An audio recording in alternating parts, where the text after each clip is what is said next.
May nadaanan si Jesus na isang bulag mula pa nang ito ay ipanganak. Tinanong siya ng mga disipulo kung kasalanan ba ng lalaki o ng kanyang mga magulang na ito ay ipinanganak na bulag. Sumagot si Jesus, "Hindi ito kasalanan ni numan kundi upang ang kadakilaan ng Diyos ay maipamala sa buhay nito. Kailangan natin gawin ang mga gawain ng nagsugo sa akin habang maliwanag pa. Darating na ang dilim at wala nang makakapagtatrabaho. Habang narito ako sa mundo, ako ang ilaw ng sanlibutan." Dumura siya sa lupa at gumawa ng putik. Ipinahid ito sa mata ng lalaki at inutusang maghilamos sa tubig ng Siloam. Sumunod ang lalaki at siya ay nakakita. Tinanong ng mga Pariseo ang lalaki na dating bulag kung paano siya nakakita. Kaya't sinabi niya sa kanila na pinahira ni Jesus ng putik ang kanyang mga mata at siya'y pinaghilamos at pagkatapos ay nakakita na. Hindi nagkaroon ng pagkakasundo sa grupo ng mga Pariseo, sapagkat ang ilan sa kanila ay naniniwalang si Jesus ay hindi nagmula sa Diyos, sapagkat hindi niya inoobserbahan ang araw ng pamamahinga.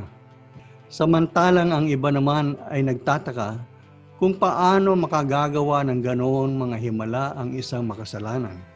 Nang tanungin nila ang dating bulag kung ano ang masasabi niya tungkol kay Jesus na nagpagaling sa kanya, sumagot ito ng isa siyang propeta. Dahil hindi makapaniwala ang mga Hudyo na siya ay talagang dating bulag, ipinatawag pa nila ang kanyang mga magulang upang magsiyasat.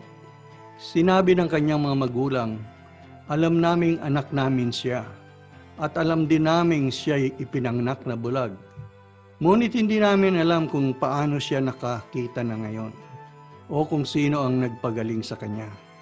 Siya na po ang tanungin ninyo, nasa hustong gulang na siya." Takot ang kanyang mga magulang sa mga pinuno ng mga Hudyo sapagkat ang sino mang magpahayag na si Jesus ay ang Kristo ay ititiwalag sa sinagoga. Muli nilang ipinatawag ang dating bulag at pinipilit siyang magsabi kung ano ang ginawa ni Jesus sa kanya.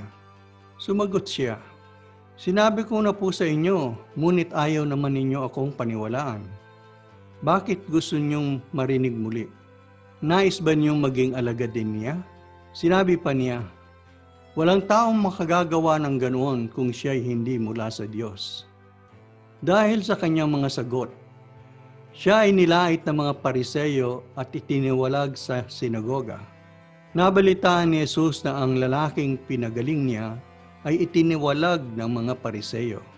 Kaya nang matagpuan niya ito ay kanyang tinanong, "Sumasampalataya ka ba sa anak ng tao?" Sumagot ang lalaki, "Sino po ba siya, Ginoo? Sabihin niyo sa akin upang ako'y sumampalataya sa kanya." Siya ay nakita mo na. Siya ang kausap mo ngayon, wika ni Jesus. "Sumasampalataya po ako, Panginoon," sabi ng lalaki. At sinamba niya si Jesus.